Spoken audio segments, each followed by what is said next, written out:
अच्छा जी, अभी हम लोग पढ़ने लगे हैं mechanisms of referred visceral pain. इसके बारे में सबसे पहले तो हमें ये पता होना चाहिए कि जो इसकी न्यूरोलॉजी है, ठीक है, यानी कि जो नर्वस सिस्टम है आपके पास विसरल पेन से रिलेटेड, उसके बारे में हमें अभी तक कोई बहुत ज़्यादा इन्फॉर्मेशन नहीं है, ठीक हो गया। अच्छा, उसके अलावा उसके ऊपर हम लोगों के पास ज़्यादा इन्फॉर्मेशन इस वजह से नहीं है क्योंकि जो आपके पास आपके विसरल ऑर्गन्स हैं, ठीक है, उनके अंदर जो नॉसिसेप्शन है, ठीक है, जो आपके पास नॉसी रिसेप्टर्स मौजूद होते हैं या जो नर्व एंडिंग्स मौजूद होती हैं, उनके बारे में रिसर्चर्स को अभी तक कोई बहुत ज़्यादा इन्फॉर्मेशन नहीं पता, ठीक है। इस वजह से हम लोग कुछ बहुत ज़्यादा नहीं कह सकते मैकेनिज्म के बारे में रेफर्ड विसरल पेन के, ठीक है। अलबत्ता इसके बारे में जितना भी नॉलेज हमें मिलता है, ठीक है, उसके पीछे एक तो आपके पास मॉडल्स वो वाले आ जाते हैं जो कि सोमैटिक सेंसरी सिस्टम से रिलेटेड है, ठीक है, यानी कि इन शॉर्ट आपके पास जो आपका विसरा है, ठीक है, उसके अंदर जो नर्व सप्लाई है उसके बारे में तो हमें बहुत ज़्यादा नहीं पता, ठीक है, क्योंकि उसके अंदर क्या नोसिसेप्टर्स हैं, क्या नर्व एंडिंग्स हैं, उनके बारे में हमारे पास बहुत ज़्यादा इन्फॉर्मेशन नहीं है, ठीक है। लेकिन जो आपका सोमैटिक सेंसरी सिस्टम आ जाता है, जो आपके पास आपका मस्कुलोस्केलेटल सिस्टम आ जाता है, उसके अंदर जो नॉसिसेप्टर्स वगैरह आ जाते हैं जो कि बेसिकली आपका नॉन विसरल सिस्टम है, उनके बारे में आपको अच्छा खासा नॉलेज है और उस नॉलेज की बेसिस के ऊपर हम लोग रिलेट कर लेते हैं, ठीक है। अच्छा, अभी इसने हम लोग को यहाँ पर ना एक चीज़ बताई हुई है, ठीक है, कि मैं आपको एक्सप्लेन करने की कोशिश करती हूँ, ठीक है, कि मैकेनिज्म होता क्या है, ठीक है, बहुत ही बेसिक से एक्सप्लेन करूँगी, ठीक है। फिर हम लोग ऑर्गन्स के जब नेम लेकर रेफर्ड पेन की बात करेंगे, ठीक है, तो उसकी आगे कंप्लीट डिटेल हम उसको फिर डिस्कस करेंगे, ठीक है। जस्ट आपका कॉन्सेप्ट बनाने के लिए आपको बता रही हूँ कि क्या होता है कि लेट्स से हमारे पास ये एक ऑर्गन है, मैं इसको बोलती हूँ ऑर्गन नंबर 1, ठीक हो गया। अब यहाँ पे मैंने बोल दिया ब्रेन है, ठीक है, और ब्रेन के आपको पता है कि डिफरेंट एरियाज होते हैं, ठीक है, जैसे ब्रेन का कॉर्टेक्स हो गया, ठीक है, या थैलेमस वगैरह हो गया, ठीक है, बेसिकली ब्रेन के आपको पता है डिफरेंट पार्ट्स होते हैं, ठीक है। यहाँ पे मैं बोलती हूँ जी हमारा ऑर्गन नंबर 2 है, सही है। अब जो ऑर्गन नंबर 1 है, ठीक है, इसके अंदर मैंने बोला कि कोई ना कोई मसला चल रहा था, ठीक है, कोई ना कोई इन्फ्लेमेशन इसके अंदर चल रही है, ठीक है, या फिर ऑर्गन नंबर 1 के अंदर कोई ना कोई इंजरी की कंडीशन चल रही है, सही है। अब क्या होगा कि यहाँ से एफरेंट सप्लाई आएगी, ठीक है।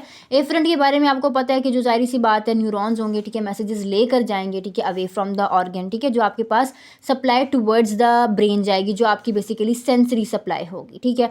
अब ये ब्रेन की तरफ जा रही है, ठीक है, डेफिनेटली ये हमारे पास हमारे असेंडिंग पाथवेज से जाएगी, ठीक है। एग्जाम्पल के तौर पर आप समझ लें जी आपके पास आपका जो एंटीरियो लेटरल सिस्टम है, ठीक है, उसके थ्रू ये जा रही है, सही हो गया। अब क्या होगा कि जैसे ही ये ब्रेन की तरफ जा रही है, एट द सेम टाइम हमारे पास हमारा ऑर्गन नंबर 2 है, इसके अंदर ना तो कोई इन्फ्लेमेशन है ना कोई इंजरी है, इसका कोई भी मसला नहीं है, ये बिल्कुल नॉर्मल और बिल्कुल एक हेल्दी किस्म का ऑर्गन है, ठीक है। लेकिन क्या होता है कि इसके अंदर से भी एफरेंट सप्लाई ब्रेन की तरफ जाती होती है, ठीक है। अब मसला ये होता है कि जो यहाँ से मैसेजेस जा रहे थे ऑर्गन नंबर 1 से और ऑर्गन नंबर 2 से, यहाँ से जो आपके पास मैसेजेस जाते हैं इनके बीच में हमें कन्वर्जेंस मिलती है, ठीक है, यानी कि ये आपस में एक दूसरे के साथ जुड़ रहे होते हैं, ठीक है ना, एट सम पॉइंट्स, ठीक है, जिसकी वजह से क्या होता है कि ब्रेन के पास जब मैसेज आता है ना तो वो कंफ्यूज हो जाता है, उसको पता नहीं चलता कि भाई मुझे इस ऑर्गन ने मसला बताया है या इस ऑर्गन ने बताया है, वो डिफरेंशिएट नहीं कर पाता कि एक्चुअल प्रॉब्लम कौन से ऑर्गन के अंदर अकर कर रही है। इसलिए जब वो कंफ्यूज हो जाता है तो बजाय इसके कि वो इफरेंट सप्लाई को भेजता इस ऑर्गन की तरफ, ठीक है, जिसके अंदर एक्चुअल में इंजरी थी, वो इफरेंट सप्लाई को दूसरे ऑर्गन की तरफ भेजना शुरू कर देता है कि हाँ भाई अब तुम्हें दर्द महसूस होना चाहिए, ठीक है, और ये ऑर्गन जो कि बिल्कुल नॉर्मल था इंसान को, वहाँ पे दर्द आना शुरू हो जाता है, ठीक है। तो बेसिकली इसकी वजह से हमें ऐसा लगता है कि जिस ऑर्गन में दर्द आ रहा है इसी ऑर्गन का मसला है, लेकिन ये मसला उस ऑर्गन का नहीं होता, ठीक है, ये किसी दूसरे ऑर्गन का मसला होता है, ठीक है, और इस पेन को हम लोग क्या बोल देते हैं, रेफर्ड पेन बोल देते हैं, ठीक है। ये तो मैंने आपको एक छोटी सी चीज़ बताई कि कन्वर्जेंस हो रही है पाथवेज की, ठीक है, कि पाथवेज आपस में बहुत ही ज़्यादा जुड़ रहे हैं, ठीक है, क्रॉस लिंक्ड हैं, ठीक है, जिसकी वजह से आप देखते हैं कि आपको इस तरह से जो है रेफर्ड पेन मिलता है, ठीक है। लेकिन जो इसके एक्चुअल मैकेनिज्म्स की डिटेल हैं, ठीक है, 3 इंपॉर्टेंट मैकेनिज्म हैं जिनको अभी हम लोग डिटेल में इंशाल्लाह डिस्कस करेंगे, ठीक है। अच्छा, बाकी उसने ना हमें यहाँ पर एक और बात बताई हुई है कि जो आपके पास आपका ब्रेन है, ठीक है, या फिर बेसिकली जो ब्रेन का कॉर्टेक्स है, ठीक है, हमारे पास हायर सेंटर्स जो होंगे ब्रेन के, ठीक है, अगर उनमें देखा जाए तो जो भी इंफॉर्मेशन उनके पास आती है, ठीक है, अब होता क्या है कि एक तो हमारे पास जो हमारे रिसेप्टर्स हैं, ठीक है, उनकी डेंसिटी बहुत ही ज़्यादा कम है, ठीक है, बहुत ही मिनिमम किस्म के रिसेप्टर्स मौजूद हैं, ठीक है। उसके अलावा हम लोग देखते हैं कि बहुत ही ज़्यादा हम लोगों को कन्वर्जेंस मिल रही है पाथवेज की, ठीक है ना। ये 2 पॉइंट्स हो गए, ठीक है, कि हमारे पास एक तो कन्वर्जेंस जो है असेंडिंग पाथवेज की इस तरीके से जो असेंडिंग पाथवेज के अंदर कन्वर्जेंस है, ठीक है, ये बहुत ज़्यादा है, ठीक है। अच्छा, और दूसरी बात हमारे पास यहाँ पर हो गई कि जो रिसेप्टर्स हैं, ठीक है, वो बहुत ही ज़्यादा कम होते हैं। और तीसरी बात आती है कि लार्ज ओवरलैपिंग रिसेप्टिव फील्ड्स होती हैं, ठीक है। ये भी बात बेसिकली वही है, ठीक है, कि ओवरलैपिंग हो रही है, ठीक है। जो रिसेप्टर्स हैं, ठीक है, जिन्होंने मैसेजेस को लेना है, ठीक है, उनमें बहुत ही ज़्यादा ओवरलैपिंग एग्जिस्ट कर रही है, ठीक है। रिसेप्टर्स को समझ ही नहीं लग रही, ठीक है, मिक्स करके इम्पल्सेस आ रहे हैं, ठीक है ना, और वो डिफरेंशिएट नहीं कर पा रहे हैं। तो हमारे पास ओवरलैपिंग हो रही है रिसेप्टिव फील्ड्स की। जो रिसेप्टिव फील्ड्स हैं, ठीक है, उनकी ओवरलैपिंग हो रही है। अब ये जो हमारे पास 3 इंपॉर्टेंट रीजंस हैं, इनकी वजह से क्या होता है कि आपका जो कॉर्टेक्स है, ठीक है, या ब्रेन है, ठीक है, वो डिफरेंशिएट ही नहीं कर पाता, ठीक है, उसको पता ही नहीं चलता, ठीक है, कि मसला कौन से स्पेसिफिक ऑर्गन के अंदर है, ठीक है, जिसकी वजह से उसको पता ही नहीं चलता कि उसने रिस्पॉन्स कैसे प्रोड्यूस करना है, ठीक हो गया। अच्छा, बाकी ये है कि अगर हम लोग अपने GIT की बात करें, ठीक है, तो उसके अंदर स्टिल ऐसी बहुत सारी सेंसेशंस हैं जिनको बड़े ही अच्छे से डिफरेंशिएट किया जा सकता है। यहाँ पे तो जो मैंने आपसे भी बात की, ठीक है ना, वो यही थी कि हमारे पास हमारे विसरा से इंटरनल ऑर्गन से मैसेजेस आ रहे होते हैं, ठीक है। जैसे मैंने आपको भी यहाँ पे एग्जांपल दिया ना, ठीक है, मैंने आपको बोला कि यहाँ पे ऑर्गन नंबर 1 है एक, ठीक है, और एक ऑर्गन नंबर 2 है। ऑर्गन नंबर 1 के अंदर कोई ना कोई मसला था, ठीक है। लेट से हम लोग कहते हैं जी ऑर्गन नंबर 1 आपका विसरा है, ठीक है, जिसके अंदर कोई ना कोई मसला चल रहा है, सही है। अब इसका मसला था, लेकिन पेन आपको कहाँ पे आ रहा है, ऑर्गन नंबर 2 में, ठीक है, या बॉडी के किसी दूसरे पार्ट में आपके पास पेन रेफर होकर आ रहा है, सही है। इसी तरीके से हम लोग देखते हैं कि जो विसरा हो गए आपके इंटरनल ऑर्गन्स, ठीक है, लेट से आपका GIT का कोई मसला है, ठीक है, लेकिन रेफर होकर वो आपके मस्कुलोस्केलेटल सिस्टम में जा रहा है, ठीक है, लेट से आपके शोल्डर के अंदर पेन आ रहा है, ठीक है ना। तो ये बेसिकली रेफर्ड पेन है। अच्छा, तो इसका मतलब ये है कि ये जो आपके पास पेन आता है, ये क्यों आता है, ये इसलिए आता है जब सेंसेशंस के बीच में डिफरेंशिएट ही नहीं किया जा सकता, ठीक है। ब्रेन को पता ही नहीं चल रहा कि असल मसला कौन से ऑर्गन का है, ठीक है। लेकिन at the same time still हमारे पास ऐसी बहुत सारी सेंसेशंस होती हैं जिनके बीच में ब्रेन बड़े ही अच्छे से डिफरेंशिएट करता है, ठीक है। ब्रेन को बहुत अच्छे से पता चलता है, जैसे कि कुछ GIT की सेंसेशंस हैं, ठीक है, जो एफरेंट नर्व्स लेकर जा रही होती हैं, ठीक है, जिसमें हम लोग बताते हैं कि ब्रेन को हंगर का बहुत अच्छे से पता चलता है जब हम लोगों को भूख लग रही होती है, ठीक है, या सटाइटी होती है, ठीक है, आपकी एक फुलनेस की जो बेसिकली फीलिंग है, ठीक है, उसका बहुत अच्छे से पता चलता है, ठीक है। डिस्कम्फर्ट होता है टू पेन, जैसे हम लोग एकदम से समटाइम्स कहते हैं ना कि यार मेरे पेट में बहुत दर्द हो रहा है, ठीक है, तो वो जो दर्द है वो आपका ब्रेन क्या करता है, उसको फील करता है, सही है ना। उसके अलावा अर्जेंसी होती है, ठीक है, जो कि बेसिकली आपके पास यूरिनेशन से रिलेटेड है, ठीक है, कि आपको एकदम फील होता है, ठीक है, कि आप यूरिनेट करें, सही है। उसके अलावा नेक्स्ट क्या आता है, नीड टू डेफिकेट, ठीक है, निडेफिकेशन की जो फीलिंग होती है। तो ये बेसिकली जो सारी की सारी इंपॉर्टेंट सेंसेशंस हैं, ठीक है, ये ऐसी सेंसेशंस हैं कि ब्रेन इनको बहुत ही अच्छे से डिफ्रेंशिएट कर सकता है, ठीक है। सो इन शॉर्ट अगर देखा जाए तो हमारे पास बहुत सारी ऐसी सेंसेशंस हैं कि जिनको ब्रेन डिफरेंशिएट कर सकता है। एफरेंट सप्लाई जा रही है और उस एफरेंट सप्लाई को ब्रेन रिस्पांस प्रोड्यूस कर रहा है, ठीक है, आपको फीलिंग हो रही होती है, सारी की सारी जो फीलिंग्स हैं वो आपको बिल्कुल सही से फील हो रही होती हैं, ठीक है। बट स्टिल ऐसी बहुत सारी सेंसेशंस हैं, ठीक है, जिसमें एफरेंट सप्लाई ब्रेन की तरफ जा रही होती है, लेकिन एफरेंट सप्लाई उसी सेम ऑर्गन के पास आने के बजाय किसी दूसरे ऑर्गन की तरफ आ रही होती है, ठीक है। अच्छा, यहाँ तक जो मैंने आपको बातें बताई हैं, अगर ये आपको अभी तक समझ नहीं भी आई ना तो it's not a big deal, ठीक है, क्योंकि हमारे पास जो मैकेनिज्म है, ठीक है, वो मेनली यहाँ से स्टार्ट हो रहे हैं। 3 इंपॉर्टेंट मैकेनिज्म है, ठीक है, और इनको मैं डिटेल से बताऊंगी तो पिछली बातें भी रिवाइज हो जाएंगी, ठीक है। अच्छा, यहाँ पे उसने बताया कि जो रेफर्ड पेन पैटर्न आपके पास विसरा में बनते हैं ना, उनके 3 इंपॉर्टेंट मैकेनिज्म, जिनमें से एक हमारे पास आता है एम्ब्रियोलॉजिक डेवलपमेंट, ठीक है, और फिर एक आता है मल्टी सेगमेंटल इनर्वेशन, ठीक है, फिर एक आता है direct pressure and shared pathways, ठीक है। अब ये क्या मैकेनिज्म्स हैं ये मैं आपको एक्सप्लेन करती हूँ। अच्छा जी, अभी हम लोग यहाँ पे पढ़ने लगे हैं जो सबसे पहले हमारे पास पेन पैटर्न का, बेसिकली रेफरल पेन पैटर्न का एक फिनोमिना है, ठीक है, एक मैकेनिज्म है, दैट इज़ एम्ब्रियोलॉजिक डेवलपमेंट, ठीक है। इसके बारे में हम लोग बात करेंगे। अब बेसिकली एम्ब्रियोलॉजिक डेवलपमेंट का क्या मतलब है, ठीक है, जब आपके पास आपका एम्ब्रियो बन रहा होता है तो एम्ब्रियो के बनने के दौरान कुछ इस तरह के मैकेनिज्म्स होते हैं जो कि ये चीज़ डिसाइड करते हैं कि आपके पास एक बंदे को रेफर पेन आ सकता है विसरा से। अब वो मैकेनिज्म बेसिकली क्या है, ठीक है, इसमें जो छोटी सी कहानी है, ठीक है, मैं आपको समझाने की कोशिश करूंगी, ठीक है। एम्ब्रियोलॉजिक डेवलपमेंट में होता क्या है, ठीक है, इसमें ना हमारे पास 2 चीज़ें होती हैं। सबसे पहले तो ये होता है कि ऑर्गन्स जो हैं, ठीक है, वो आपके पास माइग्रेट करते हैं या बेसिकली मूव करते हैं एक जगह से दूसरी जगह आपके फीटस के अंदर, ठीक है। जब भी आपके पास जो है फीटस की ग्रोथ हो रही होती है, ठीक है, तो क्या होता है कि लेट से आपके पास ये एक जगह थी जहाँ पर एक ऑर्गन बन गया, ठीक है। कुछ टाइम के बाद क्या होगा कि ये ऑर्गन माइग्रेट कर कर इस जगह पर चला जाएगा और अब इस जगह पर इस ऑर्गन ने हमेशा के लिए रहना है, ठीक है, जब तक मतलब जो पूरी थ्रू आउट लाइफ होती है ना, वहाँ पे लेट से इस ऑर्गन ने रहना है, ठीक है। अब ये आपका ब्रेन है, ठीक है। अब ब्रेन क्या करता है, ब्रेन इस चीज़ को नहीं समझ पाता, ठीक है, कि ऑर्गन यहाँ से हटकर यहाँ पे चला गया तो अब इस जगह से कोई ताल्लुक नहीं है, ठीक है। बल्कि ब्रेन क्या करता है, वो बाद में भी मैसेजेस इस जगह पर भी भेजता रहता है। उसको ऐसे लगता है कि इस ऑर्गन का अभी भी इस जगह से ताल्लुक है, ठीक है।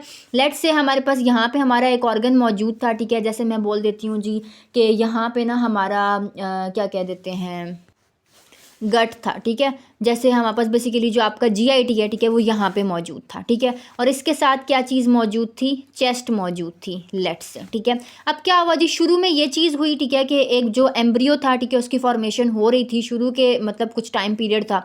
अब चेस्ट यहाँ से मूव कर कर इस जगह पर चली गई, ठीक है। अब चेस्ट यहाँ पर आ गई है। अब ब्रेन इस चेस्ट के एरिया को तो मैसेजेस सारी ज़िंदगी भेजेगा ही भेजेगा, लेकिन वो हमेशा इस चीज़ में कन्फ्यूज़ रहेगा कि चेस्ट का यहाँ पर भी कोई ना कोई ताल्लुक है।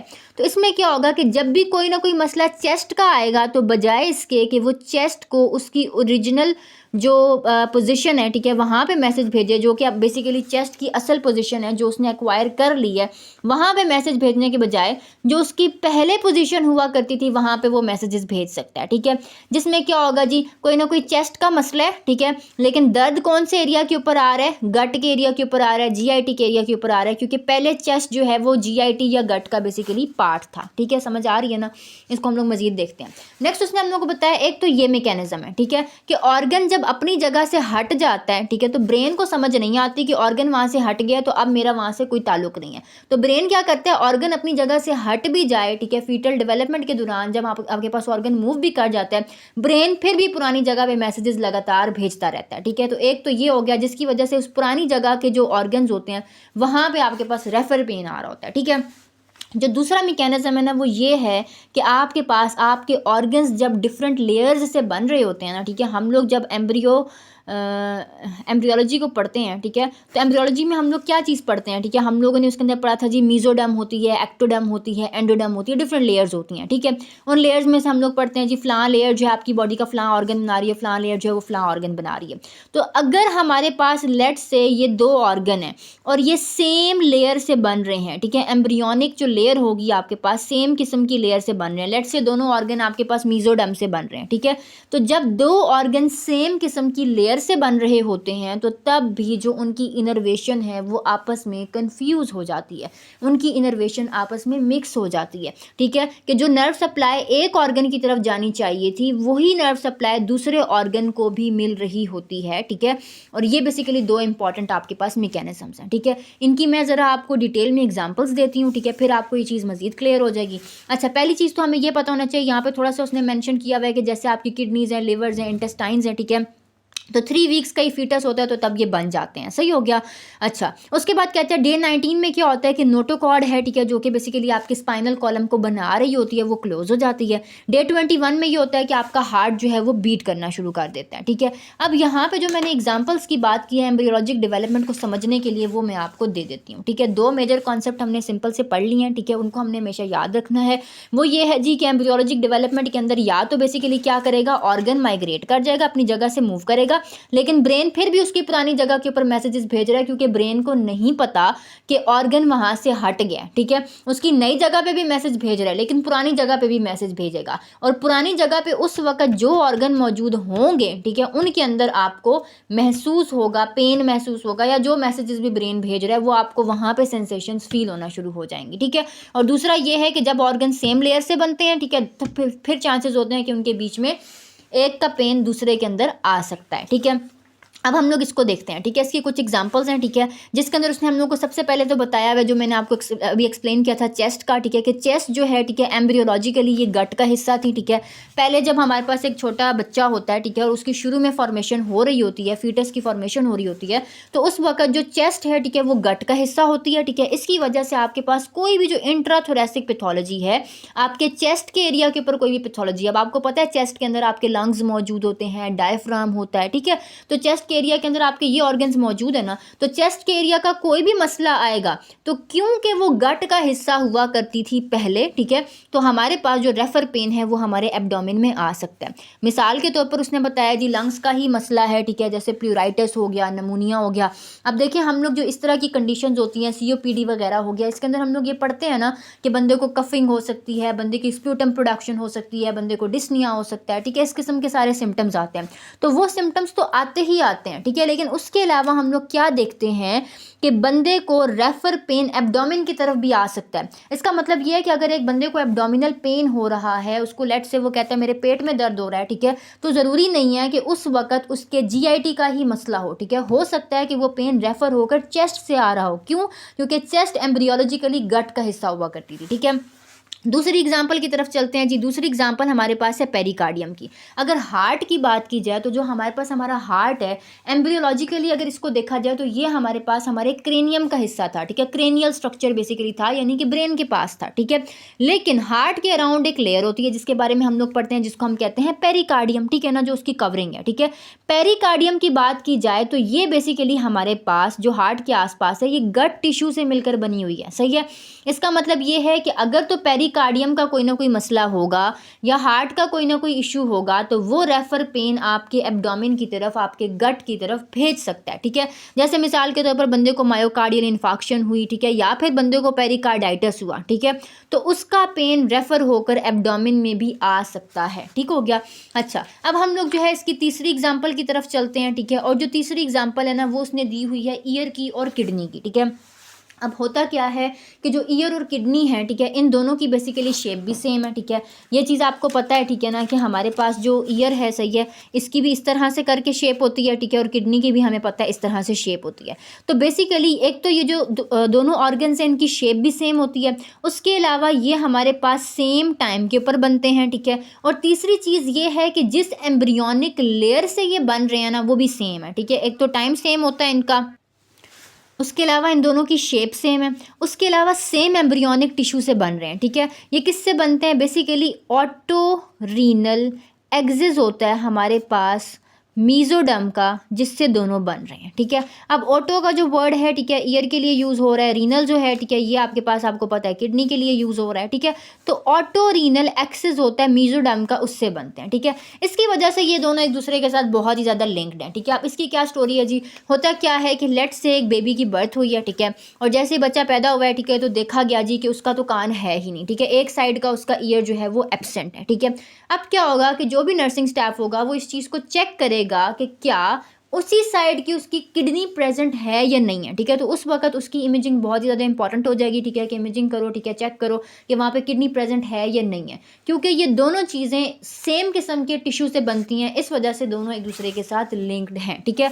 So this was all about embryologic development, ठीक है। अब जो दूसरा मैकेनिज्म आता है वो है मल्टी सेगमेंटल इनर्वेशन, उसको हम देखेंगे और उसके बाद हम लोग direct pressure and shared pathways जो तीसरा मैकेनिज्म है उसकी बात करेंगे।